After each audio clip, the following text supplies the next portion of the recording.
Welcome back, Dan here. Today's question, are you invisible?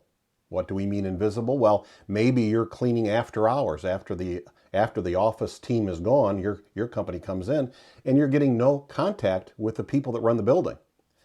Well, there are things we can do so we don't become invisible to them, because we do want to be real people and have a real relationship with the folks in charge in the building.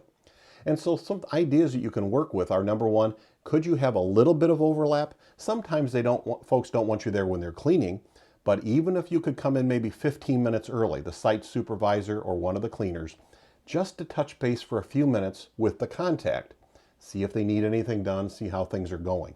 Customer service calls, anything we can do to keep some connection, relationship, so we don't become invisible to that company. Till next time, remember, you can do this. You really can.